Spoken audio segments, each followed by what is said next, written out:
Hello. Okay, so I have another book for you. Today is Mahalia Mouse Goes to College. It might be Mahalia, I'm not really sure. So, but I say Mahalia. It's written by John Lithgow and illustrated by Igor Oleynikov. I think that's how you say it. I apologize for butchering it. Here we go. I love this story. The skies of September were bursting with rain, pelting the old dormitory. It filled every gutter and choked every drain. Chapter 1 of Mahalia's story. Apparently I say Mahalia in the story, who knew? A family of mice huddled up to keep warm. Their basement was flooded with water. Can you see? Is the glare too bad? The mother peered out at the furious storm, then turned and addressed her young daughter. "Mahalia, darling," she said with a sigh, "your father's not back till tomorrow. So wrap up a newspaper, keep yourself dry, and find us some cheese or a scrap of meat pie. The children are starving. The babies may die." Then she faltered, consumed by her sorrow. You see the picture? See, that's Mahalia. Mahalia hugged her, then scampered outside, sheltered by clumps of wisteria. In minutes, she'd found a secure place to hide in a hall by the dorm cafeteria. In all the books I've ever read, I don't think I've ever found one that rhymed wisteria. It's pretty awesome. Nearby, yes, lay a backpack, unclaimed on the floor, smelling of cheese and roast beef. Mahalia climbed up inside to explore like a seasoned, self-confident thief. She found a fat sandwich and plucked out the cheese, stuffing it into her sack. But suddenly, zip! A sharp sound made her freeze as everything faded to black. Imprisoned in darkness, she tumbled and tossed. But what could Mahalia do? Tormented by fears of a grim holocaust, that's where all the ones she loves would die, she pictured her home and her family lost. A sack full of cheese had been bought at such cost. Mahalia's Tale, Chapter 2. There she is. She's worrying about her fate in the backpack.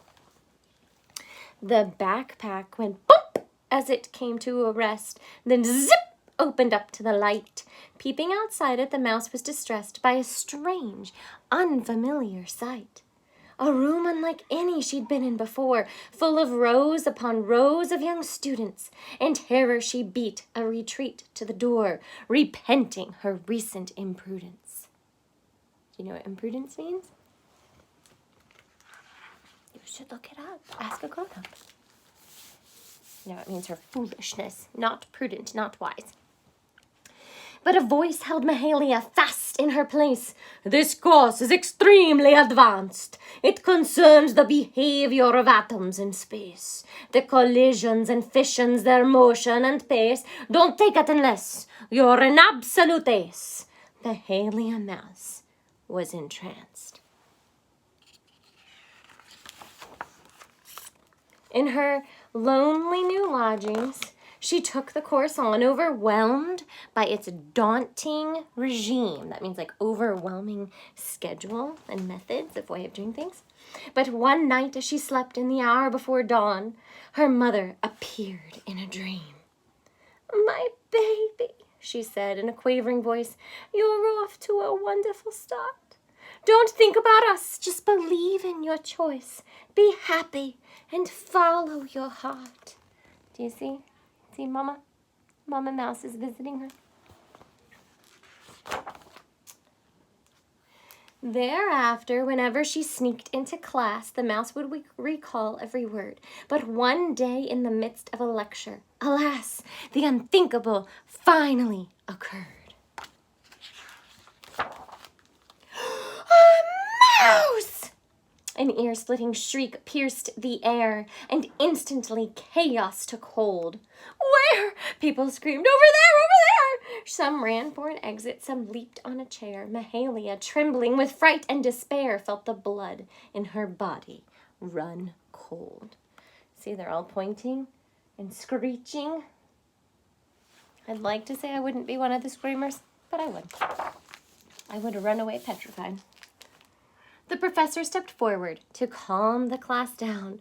He stood at Mahalia's side. He stared at her notes with a studious frown.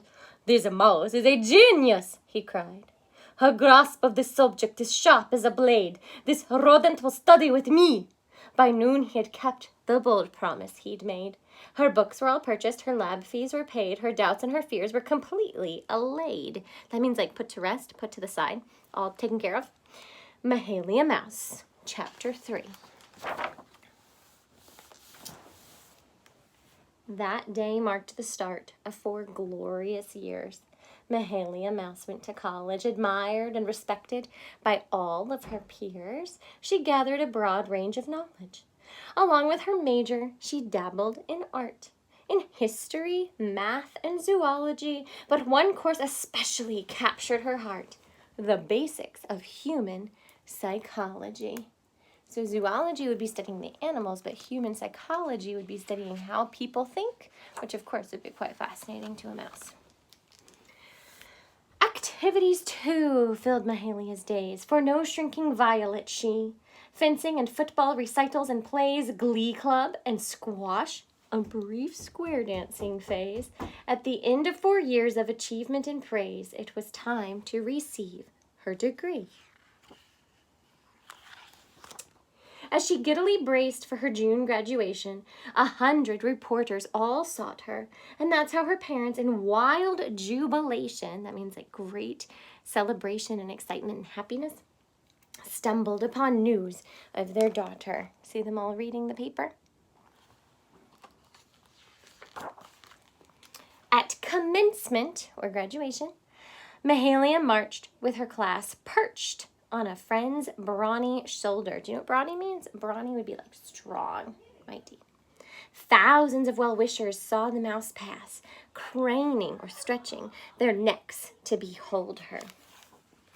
All at once, she went pale. Her palms were like ice. Her face wore a stricken expression. Her eyes were transfixed by a family of mice crouched alongside the procession. See, she's up here. There. "My mother! My father!" Mahalia cried as she skittered on down to the ground. When she landed, her family rushed to her side, exploding with love, with relief, and with pride, a jumble of feelings too joyous to hide, for the child they had lost had been found. And so we take leave of Mahalia's tale, a story of stout self-reliance, an epic account on a miniature scale of a mouse who set forth on life's bumpy trail and succeeded by simply refusing to fail. Mahalia, Bachelor of Science. It's kind of impressive what can happen when you just keep pushing through and don't stop, right? This book was written by John Lithgow to the Harvard class of 2005. I hope you enjoyed it.